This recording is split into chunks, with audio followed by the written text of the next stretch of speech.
Hello everyone, good morning. It's a sunny day here today.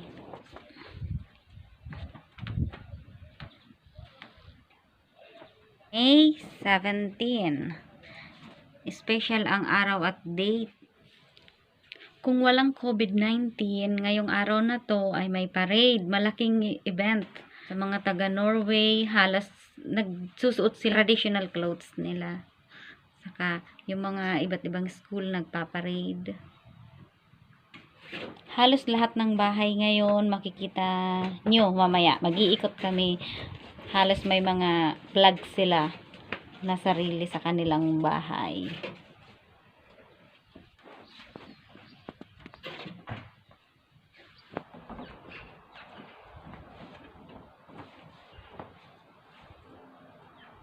Gawa ng coronavirus, kaya parang wala naman yatang malaking event na magaganap sa Oslo. Wrong timing nga eh. Kung kailan andito naman kami, first time kong may experience sana yung ganong event. Pero mamaya mag-iikot kami, may makikita pa rin naman tayo for sure, pero kaunti lang. Bali, ang May 17 dito sa Norway, kaya pinaka-importanting araw sa kanila kasi yun yung sineselebrate nila, yung Constitutional Day. Dito lang muna kami sa bahay, manonood ng TV. Gawa ng hindi rin naman kami makakapunta sa mga lugar na yan kung saan yung may celebration. Kasi limited lang naman yung tao. Sa labas kahit may araw ay sobrang lamig pa rin. Los Angeles, London.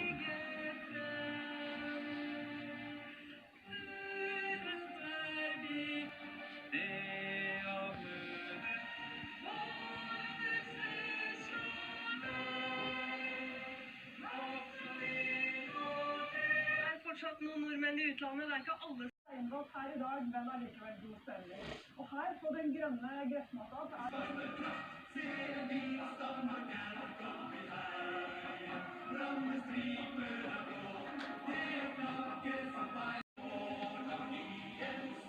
We've been there. Men gjerne få lov til å stå kanskje 20 minutter og bare få Jeg gjerne ønsker at det kan være 100 busser på parkeringsplassen her nede. Nå er det noen få. Så det er litt høytidelig med opp til Skaugum. Har stor kultur. Og i år er det mange. Hvor lenge holder dere ut i dag? Hvordan er det å bli spurt om å være med på det her? Det er veldig stas. Vi synes jo det er moro i disse koronatider hvor man ikke kan gå i bar. Yung pinanonood ko ngayon guys sa TV, na share ko din sa inyo, na pinanonood ko din sa inyo, yun ay live. Kaya kung napansin nyo baga sa taas may nakalagay na direkte, ibig sabihin nun ay live. Courtesy sa TVNK1.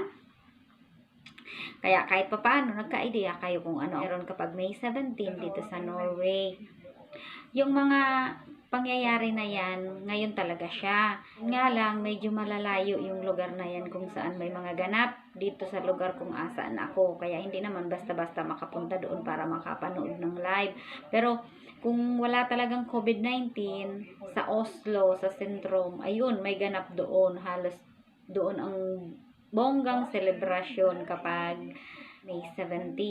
Pero mamaya dito sa lugar kung saan ako malapit, meron din naman. Sabi ni boyfriend, wag daw akong mag-expect kagaya talaga ng napapanood namin sa TV nung mga nakaraang taon. Dito rin naman kasi sa Norway, malaki rin naman baga maraming part. Para kagaya sa Pilipinas, may west, may north, may south. Kaya kahit papaano, maraming place, maraming part na nagse-celebrate sila. Kung napansin nyo nga sa TV kanina, di ba? Merong mga ibang country na nakiki-celebrate sa Norway ngayong araw na ito.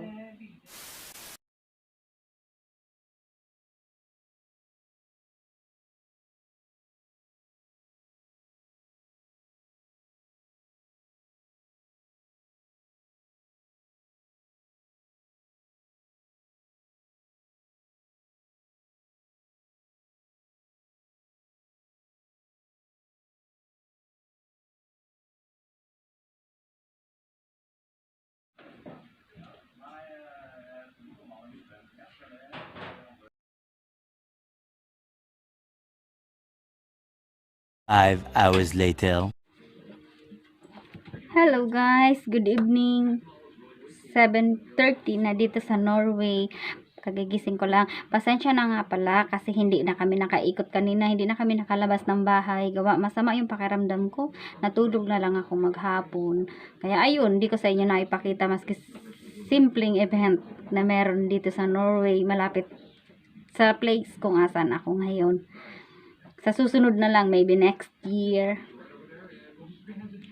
Hanggang dito na lang yung video ko kasi masama talaga guys yung pakiramdam ko. Matutulog na ulit ako. Uminom lang ako ng gamot.